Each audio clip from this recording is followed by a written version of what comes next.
Hey guys, welcome to Ranger Games. It's kind of froze. My brain froze for 5 seconds apparently. So longer than 5 seconds. Hey, so we are talking about some great stuff tonight. By the way, I'm Joel, and this is Jim, and we are the Ranger Games guys. Cast, yes, cast and crew. Both of us veterans. He was an officer, unfortunately. We were both in the military. I did the real work. I was enlisted. At least I didn't hear push-ups. I couldn't do one. I could actually. My belly's so big. I'll if I do can one with you. I'd go down, I wouldn't get back up. Nope. Anyway, so, hey, we got some good stuff tonight, right? Yes, We are absolutely. talking about, today is a very special day. It is every year this day, December 7th. Definitely. Yep. And it's not just because we're, able to wake up and get out of bed. Right. That's always a good day, right? Always. But also something that's happened back, let's see, how many years ago was that? 60 plus 20. That decades. 80. It was 80 years last year, so 81 years today. Yep. So I'm going to read a speech to you from Roosevelt, who was the president at the time. I'm going to read it to you, and then we'll talk a little bit about what it is, and you'll probably recognize based upon the speech what it is. And then after that, then we're going to talk about some charities. Yep. Talk about veteran charities. Okay. Yesterday, December 7th, 1941, a date which will live in infamy. The United States of America was suddenly and deliberately attacked by the naval and air forces of the Empire of Japan. The United States was at peace with that nation and, at the solicitation of Japan, was still in conversation with its government and its emperor looking forward to maintenance of peace in the Pacific. Indeed, 1 hour after Japanese air squadrons had commenced bombing in the American island of Oahu, the Japanese ambassador to the United States and his colleague delivered to our Secretary of State a formal reply to a recent American message. And while this reply stated that it seemed useless to continue with the existing diplomatic negotiations, it contained no threat or hint of war or of armed attack. So basically, what we're talking about is Pearl Harbor. Absolutely. The government of Japan during World War I. There it is right there. Yep. Chose to, it looks like all the pictures are in the back. That's okay. You have to turn them off manually. We'll get to those in a minute, but so 81 years ago, as I mentioned, in the speech that I wrote that Roosevelt gave the next day, that was the day after. Right. The Japanese government in World War I, which sided with, I think, Germany and a couple other of its own allies. Not Italy yet, but Italy will come into play later. Exactly, and they bombed the unsuspecting island of Oahu and Hawaii. Right. Sailors and a bunch of other. There was thousands of sailors and airmen and Army soldiers killed. Let me get that for you. We'll get the exact numbers here in a second. But they sank many of our ships. They damaged all our aircraft. And they later, didn't they invade a couple of the islands? Not the major islands, though, right? I'm sure some of the outlying. I think there was a couple of other islands closer to, I think it was the southern part of the islands that were invaded. There you go. There's the strength, the commanders, and leaders right there. Okay. Yeah, or what we had, and then the casualties are right under that. Okay. So the photos there. Look at that one. Oh yeah, look at that. That is horrible. Destroyer Cassin. Yes. So units are involved. The 8 battleships, 8 cruisers, 30 destroyers, 4 submarines, 3 U.S. Coast Guard cutters, 47 other ships, and 390 aircraft. This was involved in this attack. Right. On the other side of this little line here, that's your side. Okay, we had 6 aircraft carriers, 2 battleships, 2 heavy cruisers, 1 light cruiser, 9 destroyers, 8 tankers, 23 fleet submarines, 5 midget submarines, and 414 aircraft, and 353 of them took part in the raid. That was what was there. So, casualties and losses. So, in this, that's what took part in everything. So, in this particular loss, I think the U.S. right? Mm-hmm. Be this side. Right? Yeah. So the U.S. is on the side. And this is what he'll read the Japanese loss. So we lost 4 battleships were sunk, 8 battleships were damaged, 1 ex-battleship was sunk, 1 harbor tug was sunk, 3 cruisers were damaged, 3 destroyers damaged, 3 other ships were damaged, 188 aircraft were destroyed, 159 aircraft damaged, 109 Marines killed, 208 soldiers killed. A total of 2,335 were killed, with 1,143 wounded. You can read the... Did you want to read the civilian Do you want casualties to go there first? also? Okay. Yeah. On the civilian side, 68 civilians were killed, 35 wounded, and 3 civilian aircraft were shot down. Yeah.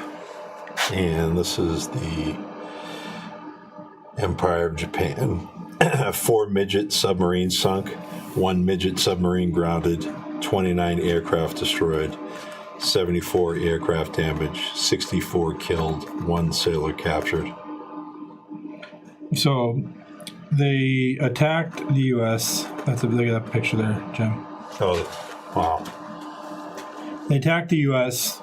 in the time that we were in peace. Basically, they sucker punched us. Yeah. Because they're a bunch of cowards at the time. So the I want to talk. We were in history perspective of this. We were not participating in World War II yet. Yes, this World kicked War us II into was ongoing, and we were World not. War II or I. 2. Okay. So, but we were not participating. We had it's 40. Germany. We had Japan. Yes, we had for some other reason countries. We had United Kingdom, the Netherlands, France, and then obviously they were going after places that we had, strongholds in Philippines, Guam. Exactly. They attacked us so they could get a hold too. They were basically, they thought they could take us on, and they learned the hard way that was not true. They sure did. I want to go back up to here real quick. So, of the soldiers that were killed, there was 2,335 were killed. Most of those were Navy on the boats. Now, let me just be clear about this one. They didn't die from being shot or something like that. Most of these sailors were trapped in these boats, and they drowned or they burned to death. Some of the worst ways to die, one of my fears. And these thousands of these guys were killed this way because of this action. So, and these are soldiers. These are guys who had families, friends, people that support them.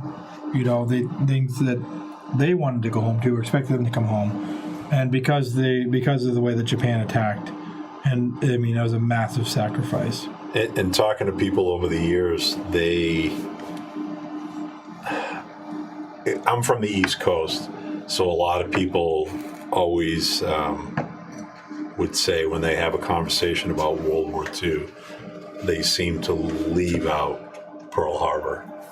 And my father was a history teacher for 37 years. He was in kindergarten when this happened. He lived through vehicles in the Army have blackout markers. Mm-hmm. Your house had to be a blackout marker when we went to war against Japan, Germany, and later on Italy. So people are still alive, not only just serving in World War II, but lived it. We had towers where I grew up, and there were these large concrete structures with small observation areas looking for German U-boats, where I grew up. Where'd you grow up at? Just south of Boston, Massachusetts. Oh, yeah, okay, yeah. That's so we're looking for the enemy when my dad was in kindergarten in the town I grew up in. and they're still there to this day. Dang. Yeah, you're like, Well, I think we actually here in Oregon, at one point, we actually had a Japanese submarine that was just off the coast of the Oregon. I think it was a little ways out, and they have these massive guns that they had at Camp Riley and up there by Fort or Camp Fort, the one up there in Astoria. I forget the name of it. It's Houston. Stevens. Yeah, it's Fort Stevens. Right. So they have these big guns there at Camp Riley, and it was kind of up and down that part of the coast. That was the on entrance. the Oregon side, and then they have the ones up by Cape Disappointment. Yep. Guarding the Columbia there. Exactly, because that was one. And the shell size of what they got, we got finally some comments coming in. I'll get that in a second. So the shell size of those guns over there, where they described them at the size of a small Volkswagen. Right. Massive. And so it was funny because the submarine came off the coast, and I don't know if I think they fired at us or they aimed their guns at us or something, and we fired one round. But when they fired the cannon, it was so loud it shattered all the windows within a quarter mile or something like that. And it basically that one round turned the Japanese submarine turned around and left. If they're firing a freaking Volkswagen at you, that's right. That's that would pretty leave big. too. But so that Oregon actually fired around at the Japanese submarine during that time. So Brandy says, such a huge piece of history, yet another thing we forget about or push aside. And if America was so badass, yes it is. Herwin says, greetings. Herwin says, where's Jay? And Lattery, I don't get the full name there. So it's exactly, Michael says, I appreciate you guys. Thank you, Michael. Yeah, thank you. So, but yeah, that was Pearl Harbor. Talks about why, right here it says, why did Japan attack Pearl Harbor? Let's give a little bit of background on that, and then we can go into our charities. Yeah. Is that good? Yeah. And Estacada has several ties to World War II. Yeah, we have a bunch of veterans that were served. And we just lost one of our veterans who just recently passed away, Al Faust. Well, he was growing up in Portland. This happened in 1941. He served in that war. And he joined and served. Ended up serving in Europe, in North Africa. But, he wanted to serve, and he's like all the way over here in Portland. Now, Al Faust is his Willamette National Cemetery is tomorrow. Yeah, right? his service is tomorrow. His service is tomorrow. So those who may have known him or wanted to pay respects, the service is tomorrow in Willamette National Cemetery. What do you know time? I believe it's 10 o'clock. I'm not sure. And then I know the Clackamas Valley Baptist Church is also doing a short memorial for him on Saturday. Okay. I believe that's at 10 o'clock also. Okay. So if you want to pay respects, if you're local. So why did Japan attack Pearl Harbor? Well, I know the short story is they said they wanted it to be a that's gonna be a video, I think. Is it? No, it's not. Okay. Basically, the short story is they're doing it as a preventative measure. Right. Hey, Connie, how's it going? Lucas, good to see you. But they did it as a preventative measure so that they, when they did their maneuvers and their stuff in that part of the ocean, they didn't want the U.S. to be able to counter them. Man, were they wrong. Well, but they did, cripple for a while the U.S. Navy there at the time. They crippled it, but we crippled Japan with a nuclear bomb. Well, yes. It's like, okay, you want to spank our fleet? Okay, we'll make the price for it. My dad always talked about it. He didn't necessarily talk about, it was 4,000 miles away, but he always talked about living through something like that and only being in kindergarten. They had to do the drills and they had to get under the tables and stuff like that. Mm-hmm. But it was it was probably that. And when President Kennedy was assassinated, my dad, if he was here standing with us, those are the two things that really affected him. not necessarily just going to serve, but when he was older and he was teaching school, the principal announced that the president was assassinated. And he just was like, Irish Catholic from Massachusetts, elected president. And my dad was like, what? So he, sat down and he was just like, oh my God, what? And then he has to go into, the history of JFK. And this was, back many, many years before he went to school and before he had his, second or third job, the job after he had when he was in the U.S. Army. So it's things like that, a lot of people don't talk about. World War II, they talk about, the cool things that they see in Hollywood. Saving Private Ryan. Yeah. Nothing cool about that movie, other than when my kids were old enough, I made sure that they watched the first 15 minutes of that movie. Get an idea. So they could see how the Greatest Generation ensured that we speak English in this country to this day, and not another language. Dang right. So John Niederer says, we were lucky that Admiral Yamamoto decided not to send the third wave because of it getting near nightfall. Right. Luca says, hey guys, I'm new here. Welcome, Luca. And Millie says, exactly. And I keep promising to fix that stupid comment thing with the white. And it goes on to say that we went from not being involved in the war to up until you said Hiroshima and Nagasaki. Oh yeah, 1945. If Japan's intent was to keep us out of the war, that backfired about as much as they can. Not only did we came and they got a nuke in right up their Hainan. Two of them. Yeah. It's what was the name of it? It starts with a T. I always forget the name of the town that we just dropped in. The city was dropped on. Oh, you mean other than these two, or? Oh, it's right there. Duh. Yeah. Bombing of here. It's not even a T. Hiroshima and Nagasaki. Okay. But it was the. Not only did they get 2 nukes, right, but they also we basically came and started whooping them, and I think the Chinese were fighting them too. Well, just all of the battles. I mean, the Marine Corps, just absolutely legendary. When you read anything about Iwo Jima and all the islands in the South Pacific, we had Marine Corps units that were almost annihilated. U.S. troops. That's the ones that talk about they invaded those islands. And that's like my dad's here talking about it. And it's just when I was younger, I'd play a lot of golf, and we'd go golfing with my dad, and he'd always make a point to say, "This is so and so. He was on Iwo Jima." Don't think much about it at the time, Dad. You're just being a history teacher, blah blah blah.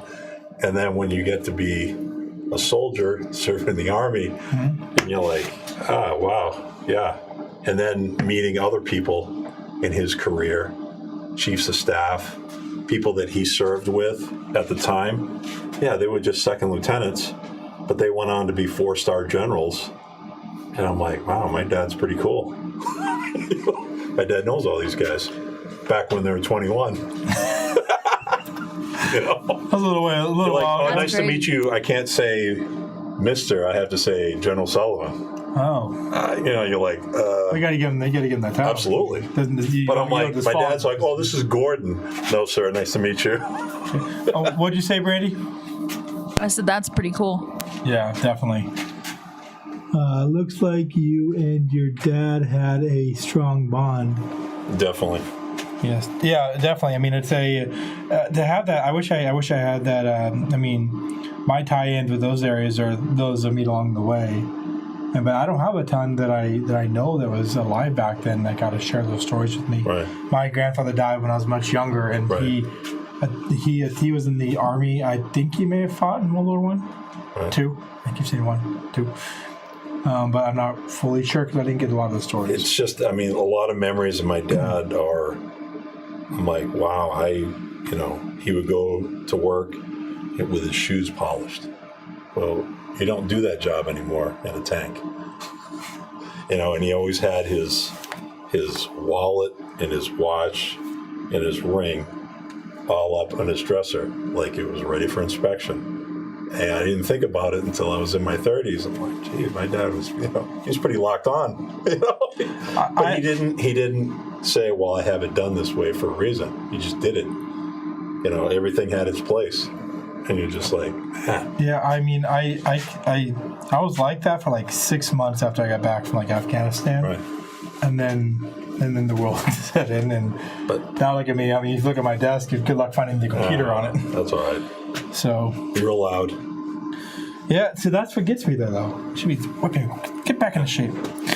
Anyways, guys. So yes, please take some time to look over. Maybe take a minute and refresh yourself on Pearl Harbor and World War I and the things that happened then, and pay World War II.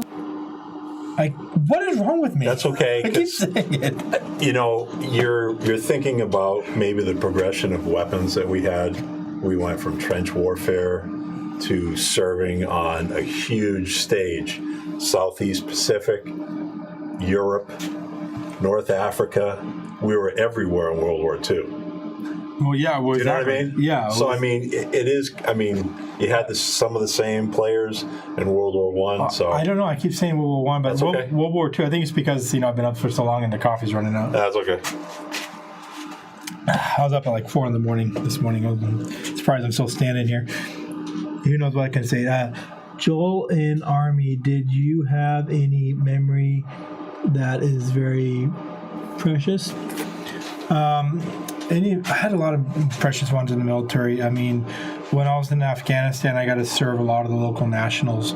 And I remember this one girl that was a little girl. I think she was 6, and she was in the hospital there, and she was there for months. Like I think she had spent like 6 months in the hospital.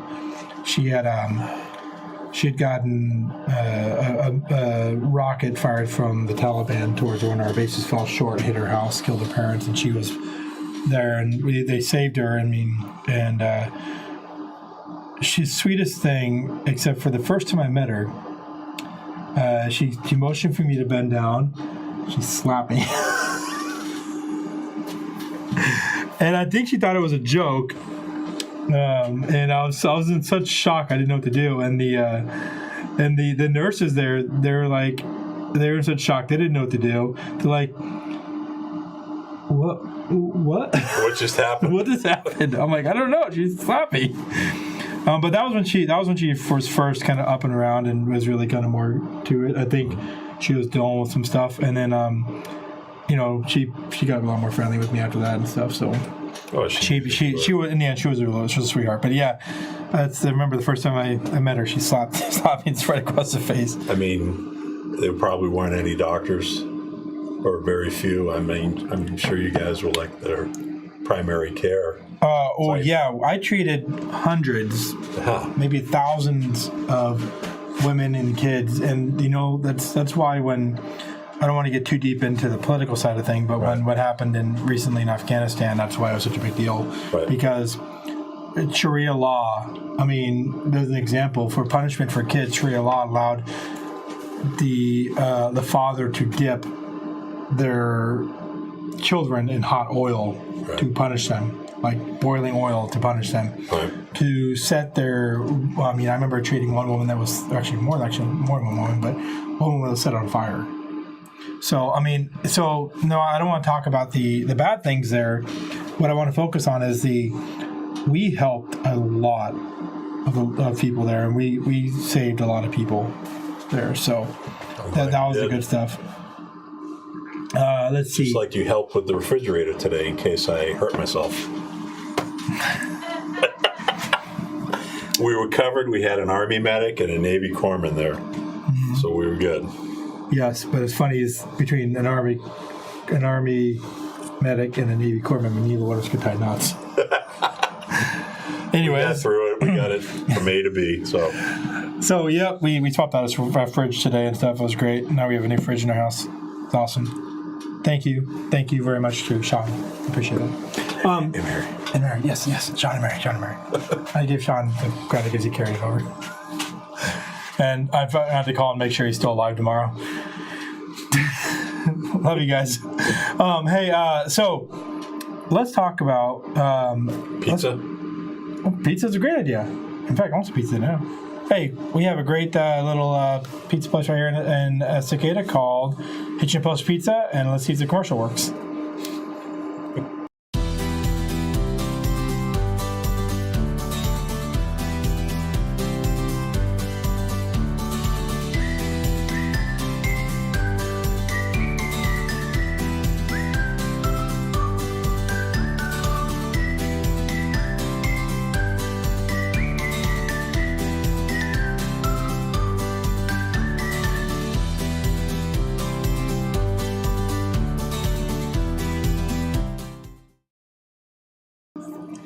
And we are back, and let's see if we got anything from these guys before we jump into Pizza. veteran charities. So we got that's a really shocking but good memory. Thank you, David.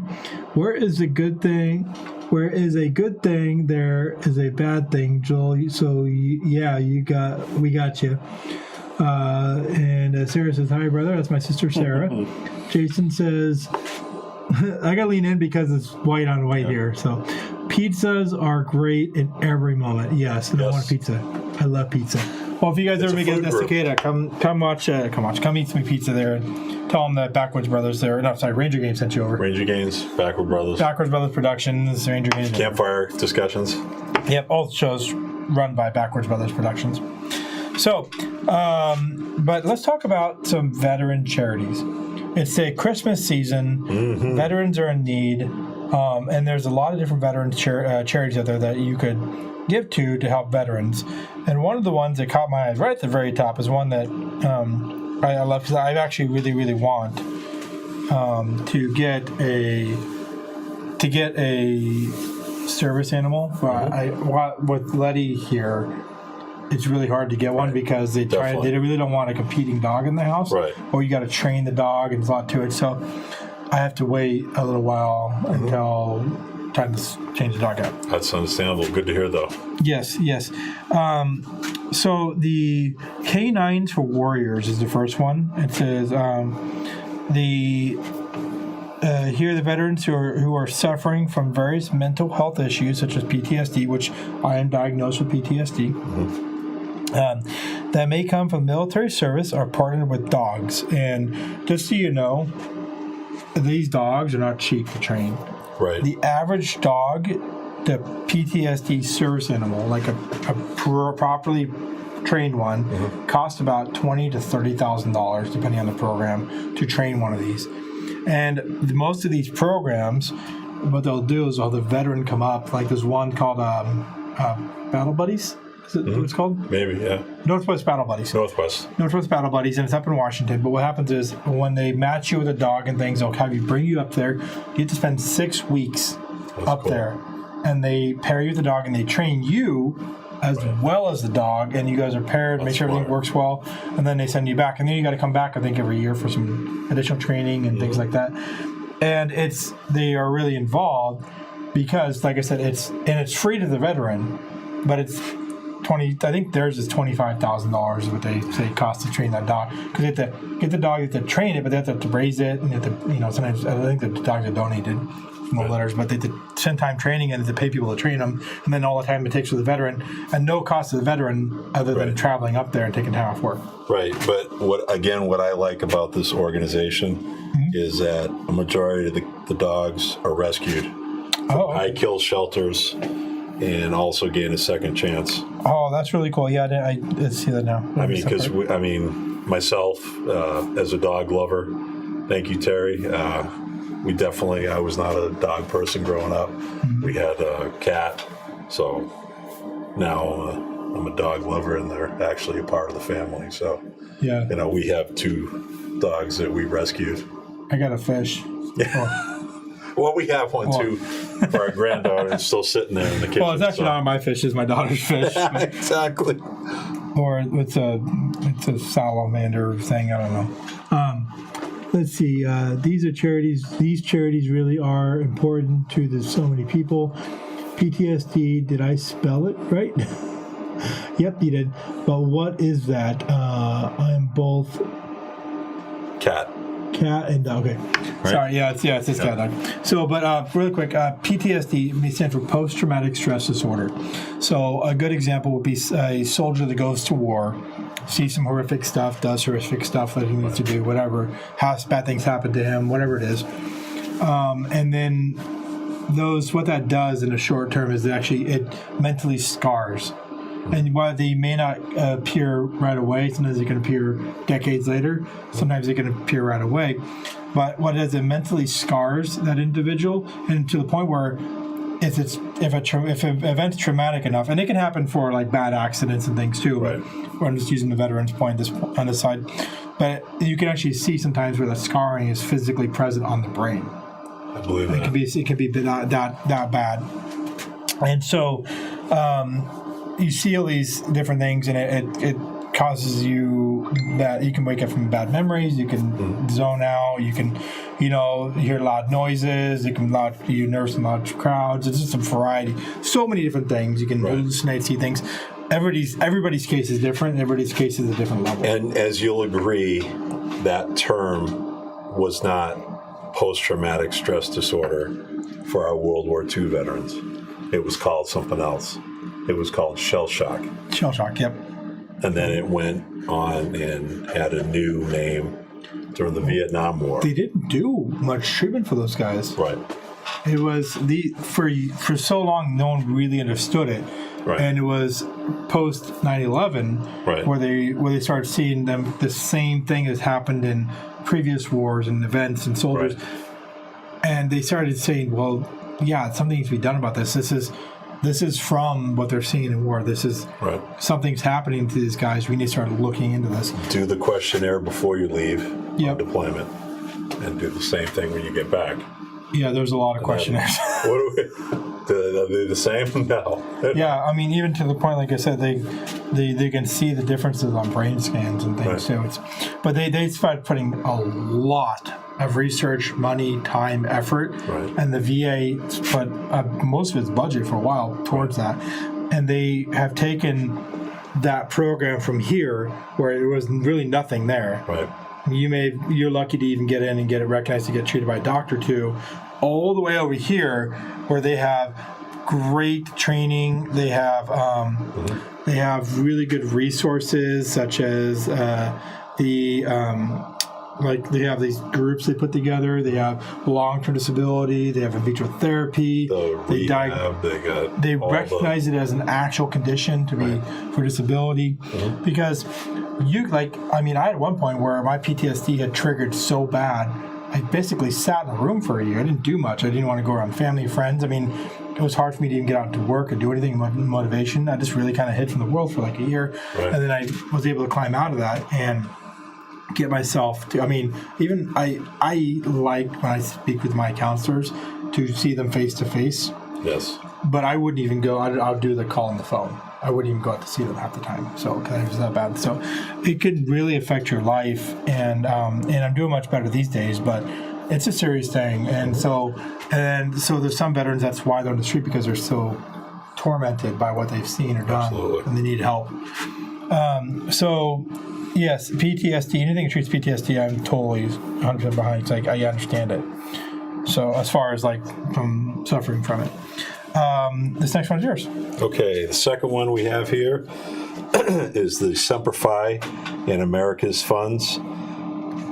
This veterans primarily facing injuries as well as their families are put into financial difficult situations.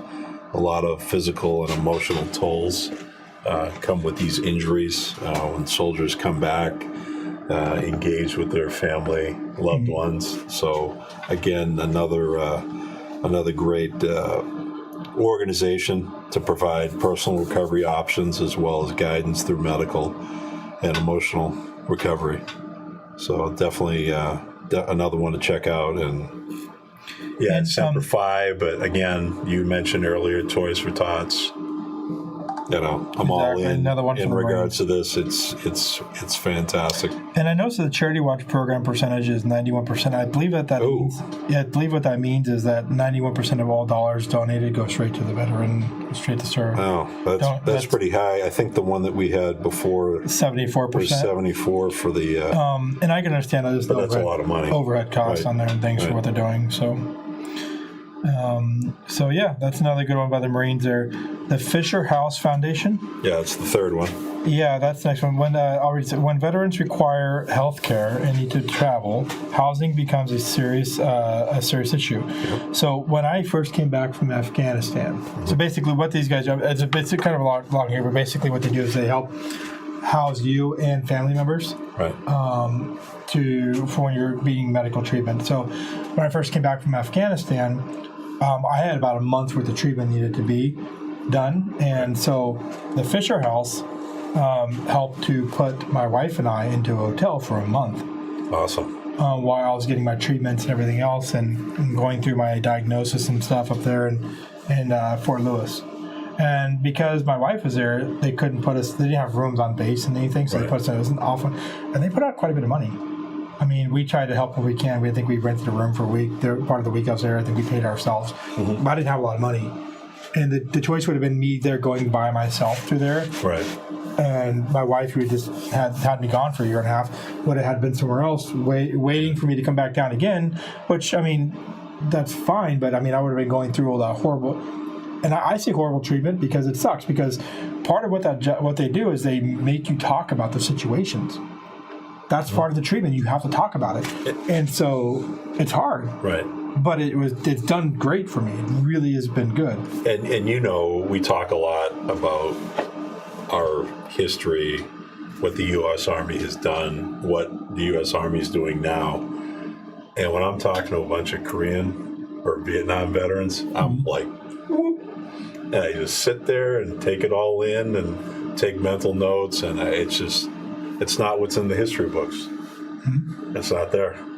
Well, exactly. I mean, you can't find a history book that tells you a personal experience. I had a friend who they were out on patrol and they were engaged by the enemy, and it was such a successful mission that he was a specialist or a corporal.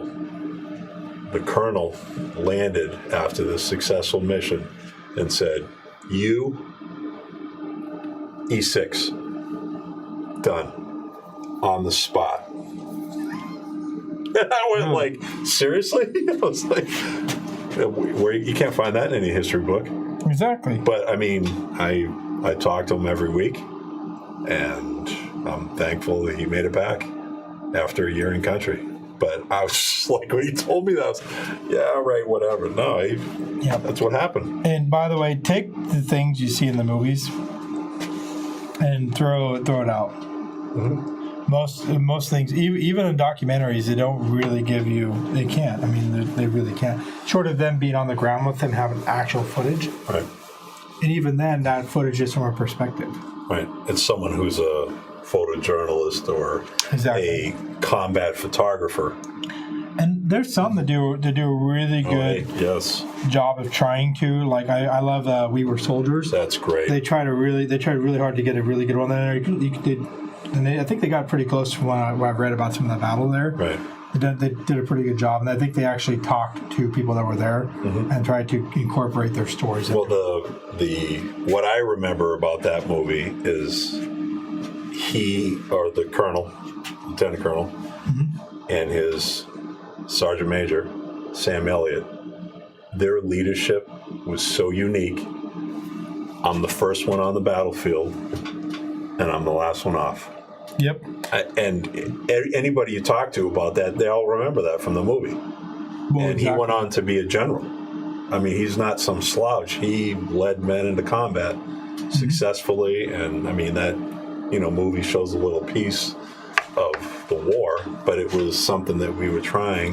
We're going to use helicopters now. Yeah, it was cool. It was the first round of aircraft. Right. So I mean, just that is just.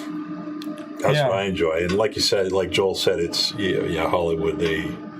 It's all fancy, and I mean, you see everybody walking around in a movie, and their guns are so clean, rifles, whatever, and you're like, okay, it's raining and they're clean. Come on. Yeah, well, I mean, like I said, they get dirty, but And we cleaned a lot. Yeah, I'm saying you have a lot of times when sometimes you're sitting around and perp the weight type of thing. Yep. You try to clean your weapon sometimes. But I'm just like, the movie's like, oh yeah, everything's just all clean and it works. And yeah. Okay. See, that's part, and it works. Yeah. I remember because when I was back in by where my office was and stuff, and I had my own little office and things because I was the LNO as well as worked in the hospital and. Right.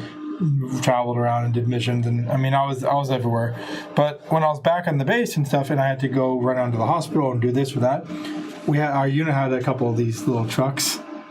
Think of like a small version, like a Toyota, like the old 1980 Toyotas, yeah, but like a smaller version. And we'd run around on those, and you don't see those on any of the movies. Nope. We drive those things around on the base. Those odd Japanese or foreign cars in Black Hawk Down, but the bad guys are driving them with a machine gun on it. Well, not even one of those. This one is, I don't even know how to describe it. Yeah. And yeah, if you didn't know how to drive a manual, good luck. Half that. Oh, exactly. Some of those guys that had no idea how to drive a manual. Just learn. So, yep. Next one is called Home for Our Troops, HFOT. This one here is specifically for injured soldiers. Disabled veterans. Exactly. Yeah. That they come back and they need a house modification or something like a ramp put in or something like that. They need something for the shower remodeled so they can actually get into the shower. Whatever it might be, these guys come in and they modify the homes. I don't think they've gone as far as building them. I think they just, It's specifically after 9/11. No, this is the one that's modified. These ones actually build custom homes. At no cost to them. Yeah. Wow. They've done 300 custom homes. Okay, it must be the one that's further down that I was getting mixed up. And that's a pretty high percentage also. Yeah, 84% of the money goes to directly to build a house and things. Right. So and it not goes to overhead. So that is but they have built 300 custom homes around the area. So remarkable. Wounded Warriors Family Support. So is this the same one as Wounded Warriors? Well, it's family support. Okay. So I think it's probably part of the nonprofit. Okay. That is strictly for the families. So I'm just trying to see if this one specifically. Okay, this one doesn't just focus on the veterans, but it also does something that focuses on the families. The caregivers, trying to get veterans once they transitioning to different career. Oh, and here you go, offering custom vehicles designed to give them back their freedom and independence. Exactly. And I love how our producer has just dropped a comment in there. Says, "Wow, look at the time already, boys." Really? Oh, yeah, it's already 8:45. Oh, okay. Man, so we have more on here, and we can share this link. People can go look at these. Hope for Warriors. Tragedy Assistance for Survivors, TAPS. That's one that, for people that lost a loved one. The Gary Sinise Foundation, I don't know what that's about. I think there was home building also. Okay. That might be, actually, was that the one? Mortgage-free housing to heroes across country. Oh, that's cool. Yeah. Midwest Shelter for Homeless Veterans. And the Bob Woodruff Foundation. Yeah. All these are great, and you could go out and Google, and you can find 100 other ones that are focused on veterans. But make sure when you pick these charities that there's something called Charity Watch, and what they do is they look at how much money actually goes back into the community, and so try to either check them or try to find a way to ask the question if you have to. Ask them how much money of each dollar goes back into the veteran. Right. How much goes to overhead or something. Ask that question. Maybe demand they give you an answer before you donate money to them. Mm-hmm. And so that way you know that your money's going to the families back and not the community or specifically for veterans or. Yeah. Like, for example, I know the ECW does everything it can to keep its cost as low as possible. Right. They even recently gave up their office, and they're looking to get rid of their storage unit and spread the stuff into people's homes, so that even more money goes back in directly to the people that need it. So, So they do everything they can, including taking on their own weight, just to make sure the money goes back in. Right. So, but yeah, you guys, please take if you can, if you're able to, pick a charity, whether it be a veteran charity or even non-veteran charity. Yep. Do something this year. Forgo one Christmas present. Forgo maybe the extra eating out or a cup of coffee. $5 to one charity really matters, guys, because these things help you. Churches, nonprofits. I mean, just Exactly. a whole list of them. And like I said, make sure you ask the question: how much of this money I'm going to give you is actually going to go to that veteran, or to the end recipient, and how much and pick a charity that's going to put as much of that back into as possible, so get the most out of this Christmas season, and give a gift to yourself and give a gift to someone else at the same time. So, thank you so much for joining us, guys. The Gem, he's the big talker here. Merry Christmas. Merry Christmas. We are going to have a, not next week, right? It's the week after, right? 14th. The 21st? 21st. We will have a combined show on the 21st in a big Christmas celebration. Winter solstice show. First day of winter. Yep. So not next week, but the week after that, we will have a big one. But next week we have some pretty good shows coming up next week, and then Good. so and After the new year. And after some good ones after the new year. Got a nice guest coming on for that. Yes. Yep. Thank you so much for joining us, guys. We hope to see you next week at 8 o'clock for Ranger Games. 7 p.m. is our Backwoods Brothers. Yep. Same day on Wednesdays. And on Thursdays, it's 7 p.m. for campfire discussions. Thank you so much, and we will see you next time.